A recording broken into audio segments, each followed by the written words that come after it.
Hi friends, recipes കിച്ചണിലേക്ക് എല്ലാവർക്കും സ്വാഗതം.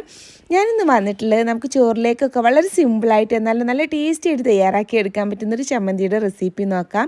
ചോറിലേക്ക് ഈ ഒരു ചമ്മന്തി ഉണ്ടെന്നുണ്ടെങ്കിൽ വേറെ ഒന്നും ആവശ്യമില്ല കേട്ടോ, അത്രയ്ക്ക് നല്ല ടേസ്റ്റി ആയിട്ടുള്ളതാണ്. അപ്പോൾ എന്തായാലും എല്ലാവരും ഇതുപോലെ ഒന്ന് ട്രൈ ചെയ്ത് നോക്കിയതിന് ശേഷം ഫീഡ്ബാക്ക് അറിയിക്കാൻ മറക്കരുത്. ഇതുപോലെ വീഡിയോ കണ്ടുകൊണ്ടിരിക്കുമ്പോൾ ഇഷ്ടമാണെന്നുണ്ടെങ്കിൽ ആ ലൈക്ക് ബട്ടൺ ഒന്ന് ക്ലിക്ക് ചെയ്യാൻ മറക്കരുത്. ചാനൽ സബ്സ്ക്രൈബ് ചെയ്തിട്ടില്ല എന്നുണ്ടെങ്കിൽ ഒന്ന് സബ്സ്ക്രൈബ് ചെയ്ത് സപ്പോർട്ട് ചെയ്യാനും കൂടെ മറക്കരുത്. ഫേസ്ബുക്കിലാണ് കാണുന്നുണ്ടെങ്കിൽ ഫേസ്ബുക്ക് പേജ് ഒന്ന് ഫോളോ ചെയ്യാനും കൂടെ മറക്കരുത്. അപ്പോൾ എങ്ങനെയാണ് തയ്യാറാക്കിയെടുക്കുന്നത് എന്നുള്ളത് നോക്കാം.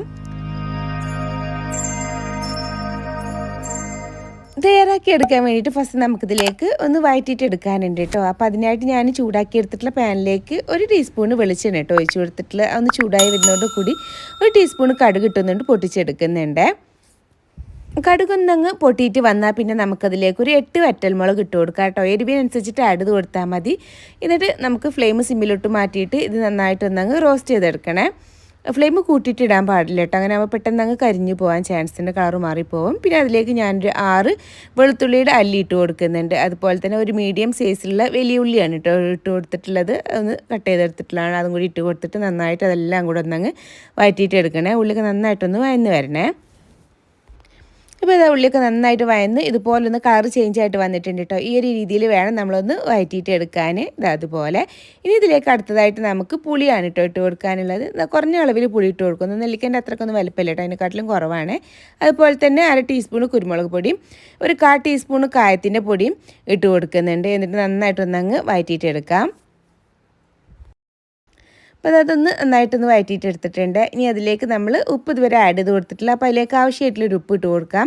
അതിൻ്റെ കൂടെ തന്നെ 1 അല്ലെങ്കിൽ 2 തണ്ട് കറിവേപ്പിൻ്റെ ഇട്ട് കൊടുക്കുന്നുണ്ട്. അതുപോലെ തന്നെ ഒരു 2 ടേബിൾ സ്പൂൺ മല്ലിയുടെ ഇലയൊന്ന് കട്ട് ചെയ്തെടുത്തിട്ടുള്ളതാണ്, അതും കൂടി ഇട്ട് കൊടുക്കുന്നുണ്ട്. ഇത് നന്നായിട്ട് ഒന്നും കൂടെ ഒന്നങ്ങ് വഴറ്റിയിട്ട് എടുക്കാം. കൂടുതൽ ടൈമൊന്നും വേണ്ട, 1 മിനിറ്റോളമൊക്കെ ഒന്ന് വഴറ്റിയിട്ട് അങ്ങ് ഫ്ലെയിം ഓഫ് ചെയ്താൽ മതിയേ. അപ്പോൾ ഇത്രയും മതി. ഇനി ഫ്ലെയിം അങ്ങ് ഓഫ് ചെയ്തതിന് ശേഷം ഒന്ന് തണുത്ത് വരട്ടെ കേട്ടോ. തണുത്ത് വരുന്നവരെ ഒന്നങ്ങ് വെയിറ്റ് ചെയ്യാം.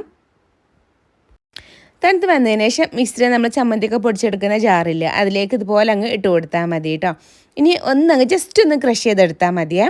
അപ്പോൾ അതാ ഇതുപോലെ ഒന്നങ്ങ് പൊടിച്ചെടുത്തിട്ടുണ്ട് കേട്ടോ. ഞാൻ ജസ്റ്റ് ഒന്ന് പൾസ് അമർത്തി ഒന്നങ്ങ് ക്രഷ് ചെയ്തെടുത്തിട്ടുള്ളൂ കേട്ടോ, അല്ലാണ്ട് കരിഞ്ഞു പോകാൻ പാടില്ല.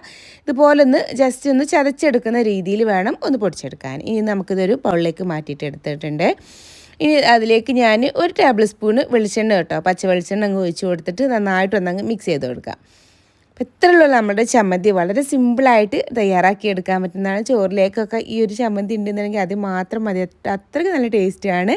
അപ്പോൾ എന്തായാലും എല്ലാവരും ഇതുപോലെ ഒന്ന് ട്രൈ ചെയ്ത് നോക്കിയതിന് ശേഷം ഫീഡ്ബാക്ക് അറിയിക്കാൻ മറക്കരുത്. അപ്പോൾ ഇൻഷാ അല്ലാഹ് ഇനി മറ്റൊരു വീഡിയോ ആയിട്ട് വരുന്നവരേക്കും ബായ്, താങ്ക് യു, അസ്സലാമു അലൈക്കും.